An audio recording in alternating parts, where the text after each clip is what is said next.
CJ Rosenbaum of Rosenbaum Familaro. We are the law firm behind Amazon Sellers Lawyer, and I'm really psyched to be back on the air with you, giving you the breaking news that all sellers need to know. This is the latest information from our dealing with hundreds and thousands of suspensions and private label sellers and intellectual property complaints and helping people enforce their intellectual property rights if you're a private label seller. The first thing I want to talk to you about is review manipulation. Review manipulation was really a significant problem a few months back. And again, just a couple of weeks ago, the latest information is that Amazon had sent out some emails saying that they would review your plans of action and get back to you on the 29th.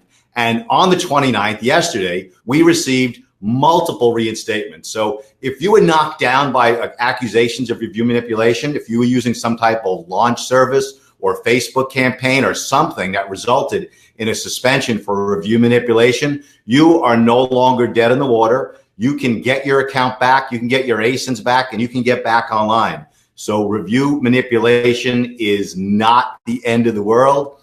Just like everything in Amazon, it's very, very erratic. People went down, they were down for a while, but now we are being successful. We've had success for other clients. If you need help writing your plan of action, how to address it, give us a call. 1-877-9-SELLERS, and we'll walk you through it, or we can help you out. We can write the plan of action for you. A lot of sellers don't realize that probably about 40% of our business has nothing to do with practicing law per se, but we use our paralegals and our lawyer and our writing skills to write the best plans of action out there. So we help sellers get back online. We focus on sellers and we write plans of action. Now, private label sellers. Now, private label sellers, one of your main goals as a seller, as you develop your brand and as you develop your product, is dealing with hijackers. Okay, so but I want to let you know, breaking news when it comes to private label sellers is that you have to be really, really careful when you're doing your sweeps. You want to make sure that you do not get yourself caught up in your sweeps. You do not get your authorized distributors caught up in your own sweeps. And be prepared if Amazon does knock you off your own listing as a private label seller based upon your complaints against others.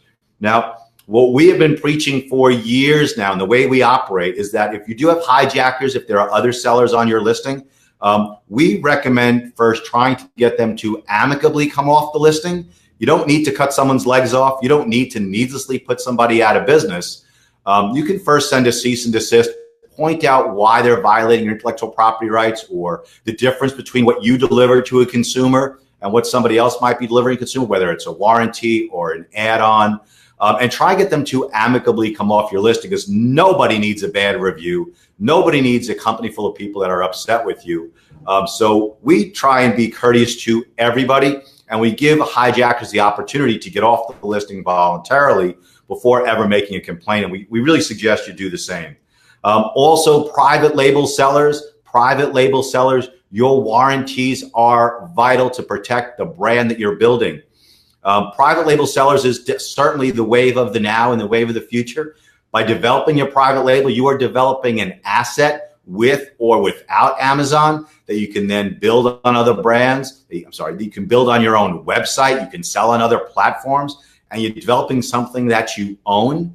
Now, where am I going with this? If you're talking about your warranty, money-back warranties are practically useless when it comes to protecting your brand because money is homogenous and anybody can do a refund. And in fact, on Amazon with the A to Z complaint, they get their money back anyway. So you have to add something special to your warranty that will withstand scrutiny, that actually add something special to your product. Mustaf Cutlery repairs the knives in their own factory. Certain electronics manufacturers restore the product to the original specifications. And every product is a bit different, but if you're private label selling a product, you have to come up with something special in your warranty that nobody else can deliver. And that is vital to protect your brand. Now, I mentioned add-ons, and I'm going to refer to this as the keychain idea, okay? The keychain idea or the straw idea. Now, why do I say keychain? We came into contact with the seller who was adding a keychain to their products, and nobody else was able to deliver that keychain with the product. And that made it special. That meant the consumer was receiving something that nobody else could deliver. So if you have a product that's rather generic in nature and you're trying to private label it or white label it, make it special, think about what you can add to that product that nobody else can deliver. It can be a keychain. It could be something like a particular device that goes along with your product. It could be a newsletter or copyright material, but you need to do an add-on that you own, that's your intellectual property that nobody else can deliver. So for private label sellers, that is something that is vital that you need to know, because this works. This protects your private label brand. This protects your asset that you're protecting, whether it's on Amazon with their kind of silly complaint system that anybody can make a complaint, and also will work on Vero, on eBay, on Etsy. You need to have something special that you deliver, and this is one way that private label sellers can protect their brands. Now, Amazon is again engaging in big brand protection. We're seeing suspensions mostly against sellers who actually don't have inventory, but we're starting to see a trend of sellers getting knocked off by big brands without the brands ever making any complaint. We've seen Belkin, we've seen Victoria's Secret, where Amazon is protecting these big brands. We don't know why. We don't know if there's a backroom deal going on or the reason why Amazon is doing this, but they are certainly protecting these brands. And you need to watch the forums. You need to listen to webinars like this all across the internet. You need to read the forums that Amazon provides and what other sellers are learning, what other sellers are experiencing before you commit to any particular brand, before you put too much money into any one product.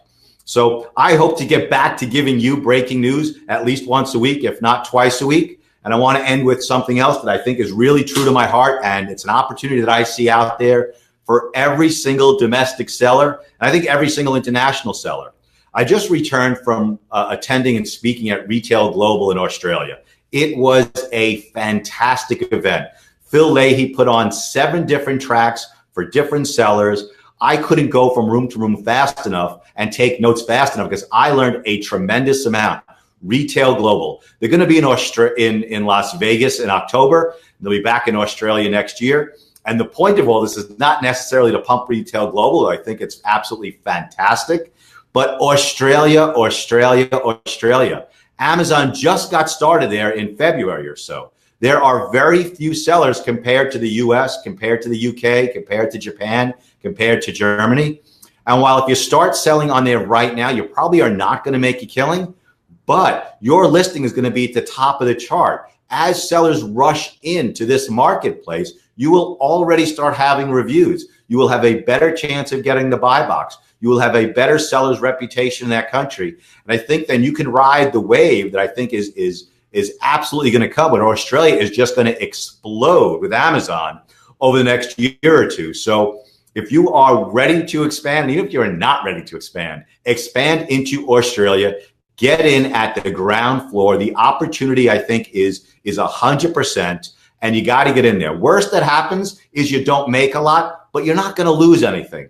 So get into Australia right now while the competition is low, and the opportunity to always be at the top of the listings and to get that buy box is very, very good. So finally, I always pump my charity, the Ty Lewis Campbell Foundation. Most of us who have anything to do with Amazon as a seller, as a vendor, also buy on Amazon, if not every day, every week. Please, if you're shopping on Amazon, use the Amazon Smiles program and pick the Ty Lewis Campbell Foundation. The Ty Lewis Campbell, Ty Lewis Campbell Foundation. He was a little boy. He was the son of a very close friend of mine named Lou Campbell and his incredible wife, Cindy. And they turned tragedy into triumph. And they created this foundation that develops money to find cures and better treatments for pediatric cancer. So please, if you are shopping on Amazon, Smiles, it costs you nothing, and Amazon will donate a small portion of the sale price to the Ty Lewis Campbell Foundation. Also, please, please, please email me questions. Tell me what you want to know. Tell me what you want me to discuss. And I'll do my best to answer them right here online so everybody can share the information, because we are a community of sellers. And while you want to protect your products, there's no harm in sharing information together. Also, Midwest Ecom is coming up in Minneapolis, a fantastic event domestically for sellers. Share this video, like this video, promote it so everyone gets to share the information. Email me questions. My direct email is cj@AmazonSellersLawyer.com. Sellers is plural, Lawyer is singular, sellerslawyer.com. And thank you again for joining us. Have a great day and keep on selling.